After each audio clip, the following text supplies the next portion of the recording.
오늘 말씀은 시편 56편 1절에서 13절입니다. 키워드는 하나님을 의지하는 마음, 파도치는 마음과 믿음, 은혜의 통로 기도입니다.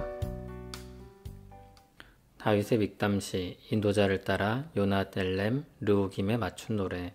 다윗이 가드에서 블레셋인에게 잡힌 때에 하나님이여 내게 은혜를 베푸소서. 사람이 나를 삼키려고 종일 치며 압제하나이다. 내 원수가 종일 나를 삼키려 하며 나를 교만하게 치는 자들이 많사오니 내가 두려워하는 날에는 내가 주를 의지하리이다. 내가 하나님을 의지하고 그 말씀을 찬송하올지라. 내가 하나님을 의지하였은즉 두려워하지 아니하리니 혈육을 가진 사람이 내게 어찌하리이까. 그들이 종일 내 말을 곡해하며 나를 치는 그들의 모든 생각은 사악이라. 그들이 내 생명을 엿보았던 것과 같이 또 모여 숨어 내 발자취를 지켜보나이다. 그들이 악을 행하고야 안전하오리이까. 하나님이여 분노하사 뭇 백성을 낮추소서. 나의 유리함을 주께서 계수하셨사오니 나의 눈물을 주의 병에 담으소서. 이것이 주의 책에 기록되지 아니하였나이까. 내가 아뢰는 날에 내 원수들이 물러가리니 이것으로 하나님이 내 편이심을 내가 아나이다. 내가 하나님을 의지하여 그의 말씀을 찬송하며 여호와를 의지하여 그의 말씀을 찬송하리이다. 내가 하나님을 의지하였은즉 두려워하지 아니하리니 사람이 내게 어찌하리이까. 하나님이여 내가 주께 서원함이 있사온즉 내가 감사제를 주께 드리리니 주께서 내 생명을 사망에서 건지셨음이라. 주께서 나로 하나님 앞 생명의 빛에 다니게 하시려고 실족하지 아니하게 하지 아니하셨나이까. 아멘. 시편 56편은 다윗이 가드에서 블레셋인에게 잡힌 때 쓴 시입니다.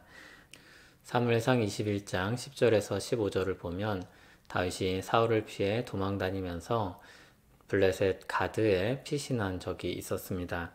그런데 거기서 다윗을 알아보고 또 경계하는 사람들 때문에 미친 척 연기를 하며 고비를 넘겨야 했던 그런 일이 있었습니다.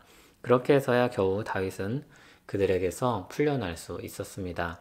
다윗은 위기에 처해 있었습니다. 그래서 하나님의 은혜를 구할 수밖에 없는 처지였습니다. 하나님이여 내게 은혜를 베푸소서. 사람이 나를 삼키려고 종일 치며 압제하나이다. 그런 다윗의 마음이 3절에 잘 나타나 있습니다. 내가 두려워하는 날에는 내가 주를 의지하리이다. 그는 지금 두려워 떨고 있습니다. 그리고 기도하며 하나님을 의지하고 있습니다.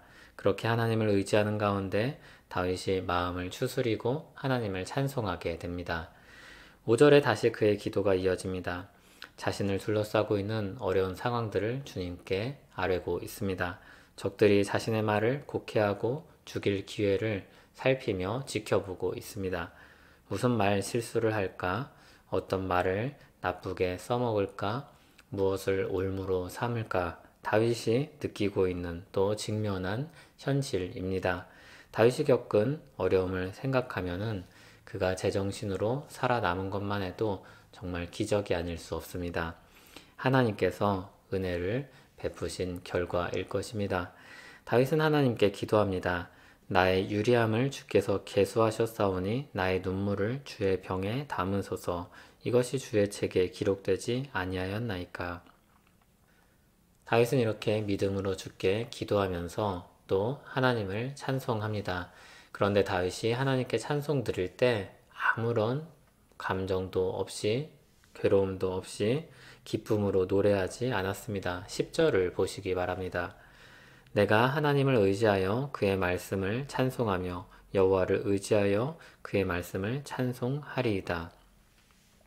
다윗의 찬송은 굉장히 의지적이죠. 어려운 가운데서도 믿음으로 부르는 노래입니다. 그리고 더욱더 확신을 가지고 노래하기를 하나님께 감사제로 드릴 것이라고 다짐합니다. 그리고 자신에게 주신 구원은 생명의 빛에 다니게 하시려고 하나님께서 생명을 주신 것이라고 고백합니다. 그런 삶을 갈망하고 기대하며 하나님을 찬송하는 시로 마치고 있습니다. 시편 56편에는 신자의 마음이 오르락 내리락 하는 것을 잘 보여주고 있습니다. 신자도 어려움을 당합니다. 때로는 위기를 보내기 위해서 평소에는 절대로 하지 않을 그런 행동을 하기도 할 것입니다. 다윗이 그런 일을 했을 때는 혼자가 아니었을 것입니다. 그를 믿고 따르는 사람들이 함께하고 있었습니다. 그들 앞에서 그를 용맹하고 지혜롭게 보는 사람들 앞에서 미친 척을 했던 것은 하고 싶지 않은 일이었고 괴로운 일이었을 것입니다. 그는 은혜를 구하며 간신히 목숨을 부지했습니다. 그는 기도하는 가운데 믿음으로 일어설 수 있었고 하나님을 의지하며 찬양할 수 있었습니다. 더 나아가서 생명의 빛에 다닐 것을 바라보게 되었습니다. 하나님 앞에 다시 살 것을 기대하고 있었습니다. 누구나 한 번쯤 말꼬리를 잡고 우리 마음을 요동치게 하는 사람을 만난 적이 있을 것입니다. 얼마나 우리 마음을 불붙게 합니까? 그뿐만이 아니라 우리 마음을 뒤흔드는 일이 이 세상에 얼마나 많습니까? 기도는 그런 가운데 우리가 죄에 빠지지 않게 하며 다시 주께 나아갈 수 있도록 힘을 줍니다. 하나님께서 우리가 은혜 가운데 살도록 마련해 주신 통로가 바로 기도입니다. 때로는 우리가 다른 사람의 마음을 괴롭게 한 일도 있었을지 모릅니다. 그걸 깨닫고 돌아볼 수 있다면 이전보다 조금은 더 성숙해진 상황일 것입니다. 바르게 살려는 의지가 강한 사람들에게 많이 있는 일입니다. 다른 사람의 잘못을 바로잡기 위해서 많이 상처 주고 괴롭힌 일들이 있을 것입니다. 그런데 진리가 사랑을 입으면 세상에서 그렇게 아름다운 일이 없습니다. 진리를 추구하되 그 진리를 사랑에 담으시길 바랍니다. 시편을 묵상할 때마다 우리는 더 기도하며 은혜 가운데 살게 됩니다. 그리고 그 안에서 믿음으로 찬양하게 합니다.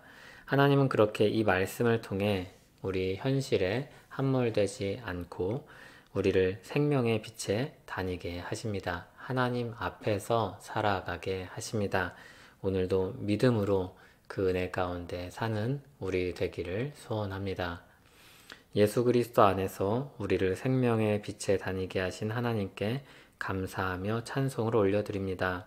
우리 마음이 심란하고 괴로울 때 주께 기도하게 하시고 거기서 우리를 건져 주실 줄 믿습니다. 그 평화를 누리고 나누며 살게 하옵소서.